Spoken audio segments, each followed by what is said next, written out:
Hey y'all, what's up? Give you an update. I was over there in the yard, the last video. And then we started going about right after I made the video. We got going down the road.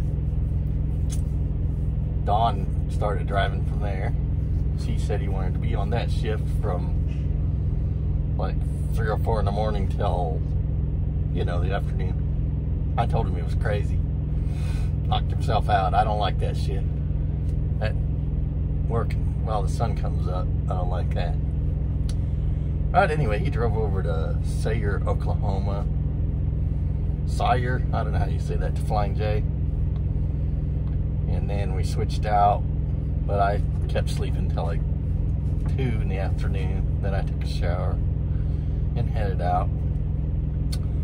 And went over there. First I drove to Albuquerque to the Flying J and got some fuel. Seems like all I do is go from Flying J to Flying J. Pretty much that's it.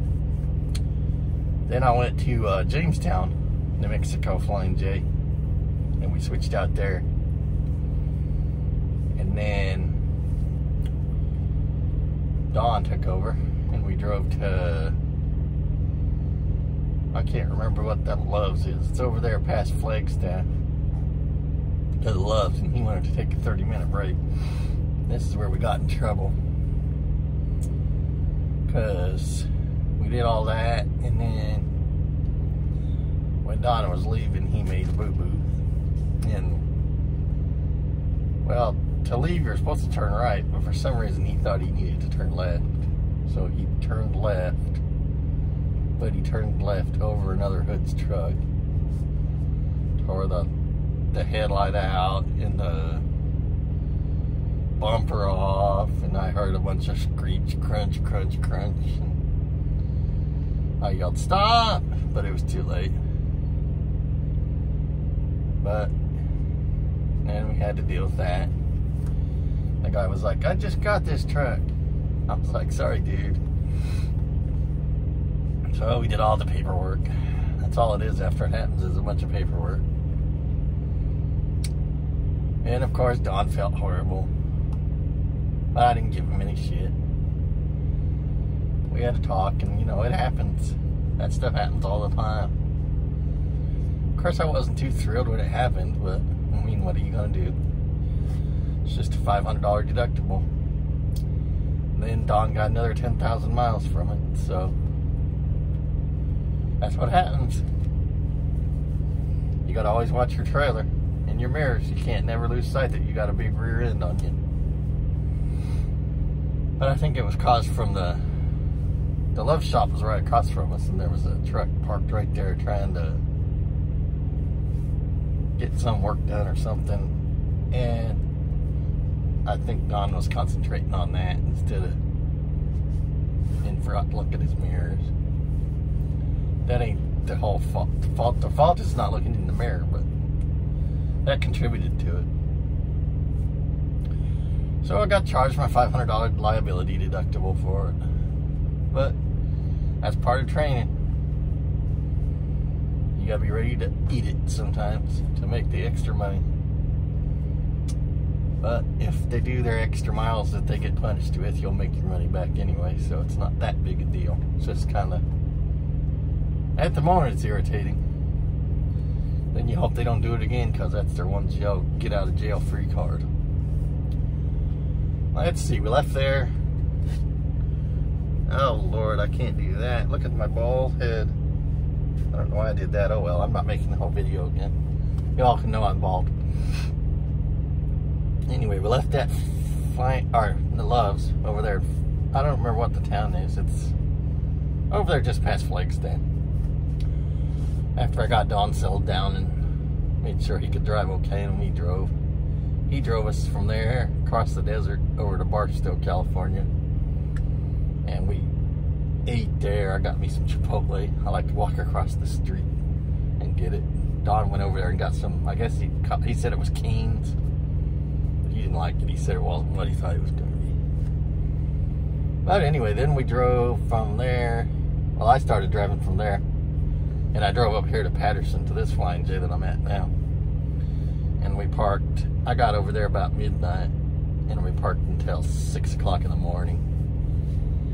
And then we headed out to go deliver the load that we were on, the Fight Club load. And it was going over there in the Oakland area. And it was nothing but traffic almost the whole way. It took us 3 hours to go 70 miles. Well, we got over there at 9 o'clock in the morning. Then it took them all day to, well, it took them all day even to get us in there. I think there was 3 or 4 trucks ahead of us. And then once we got in there, we delivered it. It took them till 2:30 to unload it. Then we just came back over here because I wanted to take the evening off. Let Dawn chill out, you know. And just rest a little because I get tired. And it's enough money. I decided it's enough money, so. Wouldn't feel like a human being again.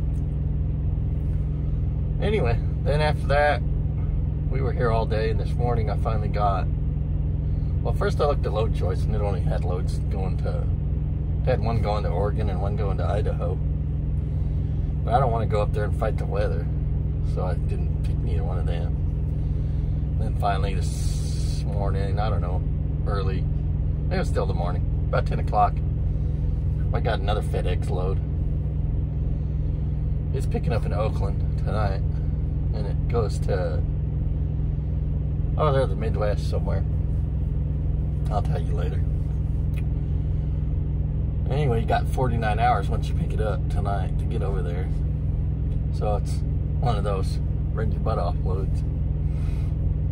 But you only really have time to switch out drivers, maybe eat and switch out drivers.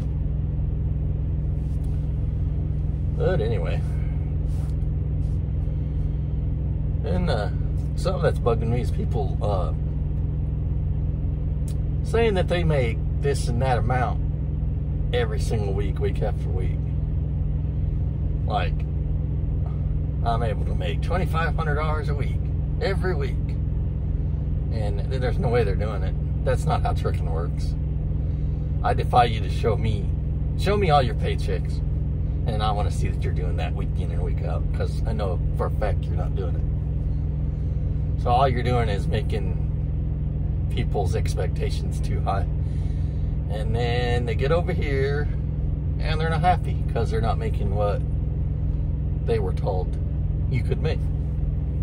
Because that's not how trucking works. Trucking is up and down, up and down. But I defy you, show me 4 paychecks and show me that each one of them was $2,500 to you. And I'll see that 3 out of the 4 of them were. I don't know. You can't do it because there's too many variables at play. Go home, this and that and the other thing. But anyway, here comes Dawn, so I'll let y'all go.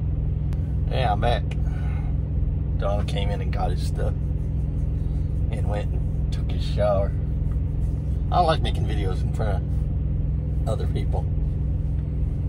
Anyway, let's finish what I was talking about. I was talking about people that say they make a certain amount. Like, always a certain amount. And that you're guaranteed this or that. You're never guaranteed anything in trucking, ever. It's up and down and up and down and up and down. You could make 0 money one week. Or you could make a ton of money one week. Or you could make average money one week. You're never going to make, oh, I make this amount. No, that's not how it works. And you're not guaranteed anything until you actually do the work. And everything goes good. And goes smooth. And nothing happens. It's not like you have a salary. So you can't have expectations for anything, really. And if you want $2,000 in your bank after taxes and everything, week after week after week, it's never going to happen. That's never going to happen at Prime.